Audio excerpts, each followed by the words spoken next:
Hello Ben and Sophie. We've moved to the present day. It's the same sort of layout, but things have changed. There's nothing to do with the war anymore.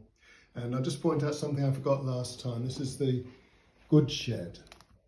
And that's where they transfer things from goods vans and flat trucks, and they take them through and load them on road vehicles, you can see there. So it's a very busy place. I forgot to show you last time. Anyway, now it's the modern day. We've got tourists going over to Rottnest Island there, and they go on this ferry. So we'll start off with people going to Rottnest Island. The train's coming into the station here.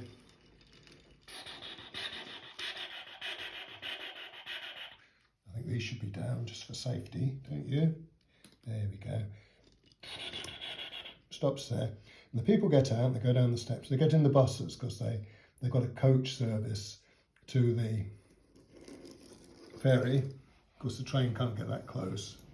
So off they go.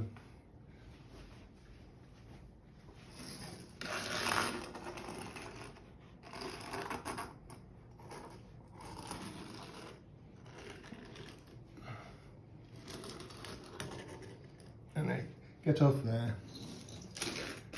and buy the tickets and get on the ferry, just the way we did when we went to Rottnest Island.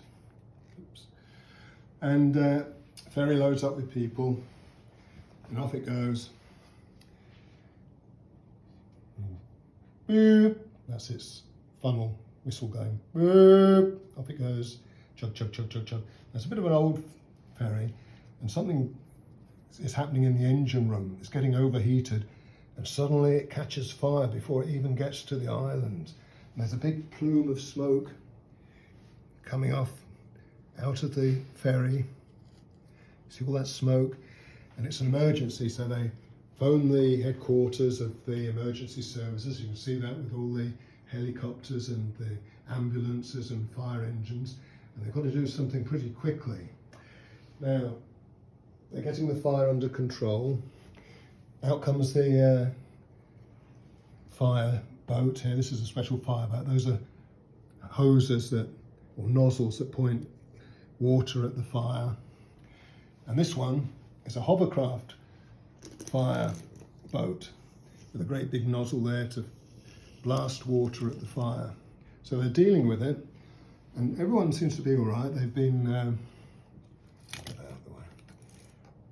rescued by the Coast Guard, except there's one man who's very badly injured, and they don't want to just bundle him into the boat. He's in a stretcher on the back of the boat, so they have to call for a helicopter. And this special helicopter here, called Elvis, here, it takes off, flies over, and when it gets close, it lowers, I hope, it lowers the hook. See that going down? Go on, go down. There we go. Hooks it on the stretcher, and whoops, missed that time. They have to have a second go. Winds it up, there we go, it's coming up, there we go. And they just keep it there, fly over, back to the hospital. And they're just going to lower it because they need to go back and do some more. The ambulance is ready.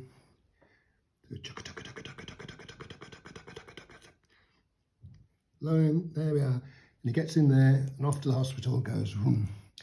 Okay, so they've done that little job.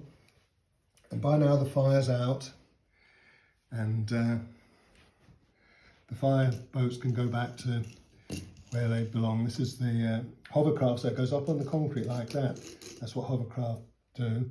The other one goes back to the dock, and the Coast Guard tows imagine there's a tow line fixed to that, tows it back, and that will need a lot of repairs at the dock. Now, what else is going on? Some tourists prefer to go to the national park. There's a marine national park here, you see, with lots of sandbanks and forested islands. And these people are off to the... There's a family there. That looks like Matt, Jill, Ben and Sophie, doesn't it? In their new sports car. They're off, and this guy's off as well. And there were a couple more. Oh, here we are. There's Grandma and Granddad. And there's a young lady who's just cruising. Maybe she'll make friends with this man. They look as though they might make friends. Anyway, off they go. And it's a different... these fast speedboats, they're like Zodiacs, but they've got 3 big outboard motors on the back. They can really zoom along. They go from this pier. So the people who are going there, how do they get there? I think they go around this way. By their big shed. Oops. Over the level crossing. And up on the dock. They park here.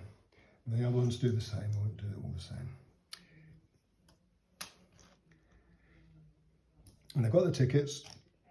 And they get into these fast boats.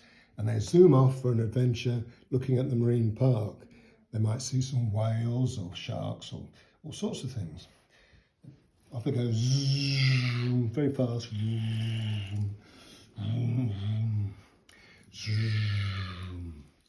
And they're exploring all the